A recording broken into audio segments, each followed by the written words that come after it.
Pretty much every time I put a video or anything up on Facebook or Instagram or whatever it is, I get loads of questions about how I set my bike up and the mods that I've done to my bikes. So I thought I'd take the time to run through my bike and what I do to it and how I set it up. At the moment we're all locked down with this stupid COVID virus, so this is just me filming with my phone. I've actually got my phone put inside my mountain bike work stand, so it's not going to be high quality or anything, but hopefully a chance to answer some of you guys' questions. So I guess the most common question, the one I get asked the most, would be which tyres do I run? What tyres do I run? And I change a bit depending on what I'm doing. As you can see by the hat, I'm definitely a Midas guy. I've been with Midas tyres since 2011, so really stoked on them. It's a company that I've worked with a lot over the years, so if you're after unbiased advice, I'm not going to give you it. I'm very much biased towards the Midas tyres. I use the E12 on the rear most of the time and the E13 on the front. That's kind of like my go-to setup for more off-road based adventure bike riding. I will change that around depending on what I'm up to, so just got some tyres here.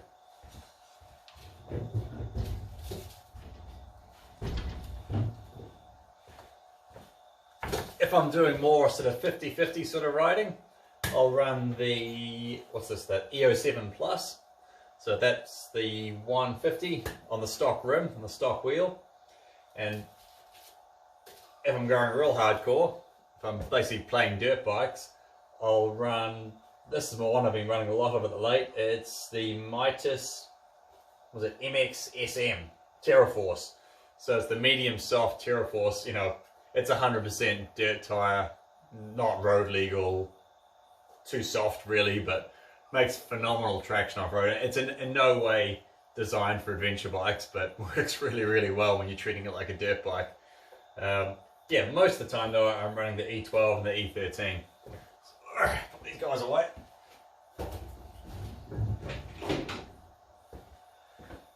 Yes, I mentioned there on the stock rim. So one of the mods I do make to my bikes is I'm running the KTM Power Part wheels, and these are actually the wheels off my first ever 1190. I've rebuilt them a couple of times, relaced the rims a couple of times, but at least the hubs and the spokes are the stock ones off my, the original ones of my 1190 Power Parts wheels from back in the days. And yeah, they're a narrower rim, so it's a stronger DID Dirt Star rim, and it's 2.5 on the rear and whatever it is on the front, 2 point something on the front. So that gives me, the reason I go to the narrower rims, they're a lot stronger, gives me a narrower, rounder footprint, so the bike turns better. But to be honest, the biggest reason is the strength, and then it also makes the narrower tires like that TerraForce work. If I put that on the stock rim, it's going to go really wide and square.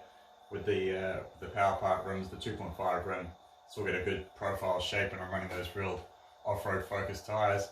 And I've never really dented them in all this time, so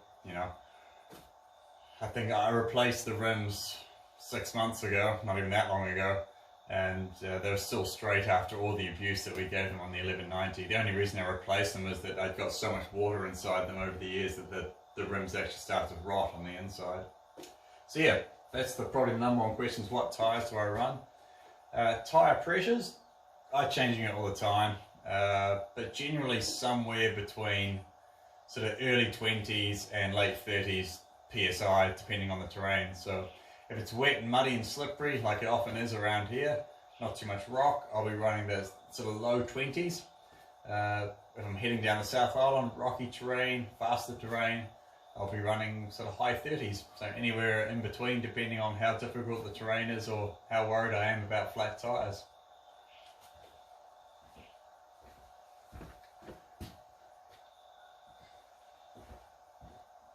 Alright, next thing, suspension. Normally I run the WP Pro Spec suspension, but unfortunately New Zealand's got into a complete lockdown with this COVID rubbish. We're not allowed to go anywhere. And my fancy Pro Spec suspension is stuck in Auckland, where I sent it to get serviced, and we can't go and get it. So I'm back running the stock 790R stuff, which is, to be honest, still really good anyway. I don't do much to it. I run it pretty stock, you know, for my weight, my size, it seems to work quite well.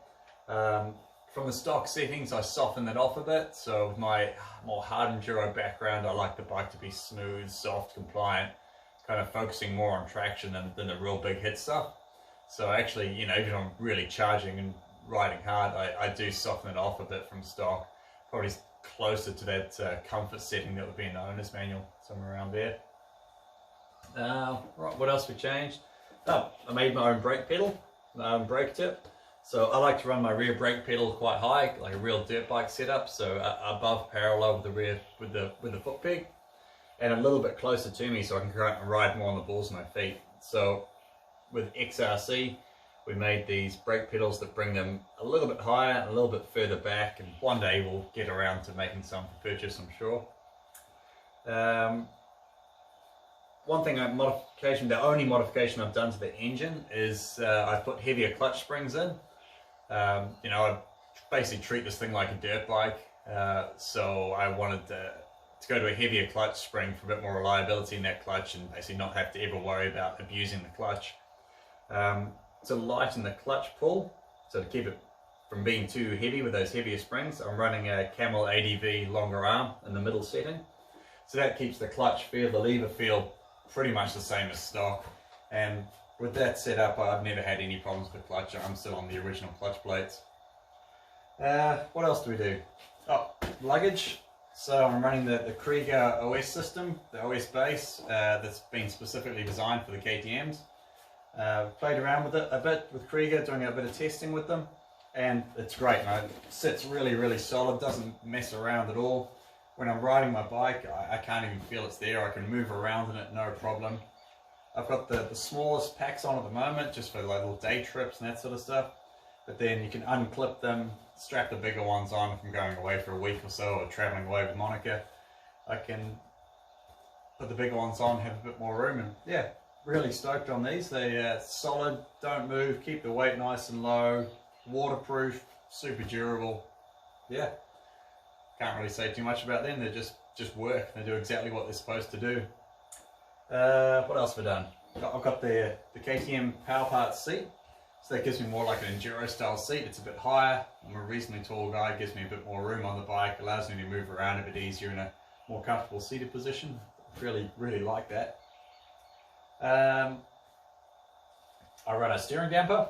So this one's made by XRC. So it's a New Zealand company based in Christchurch. Extreme Race Components.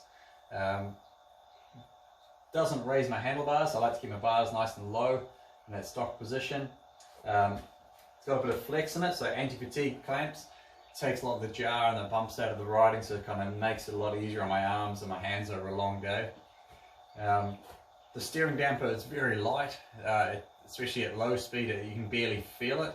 It's not until you really smack something or you have like a big impact through the bars that the steering damper starts to engage. So it's not like some of the other brands where you're kind of fighting against it all the time.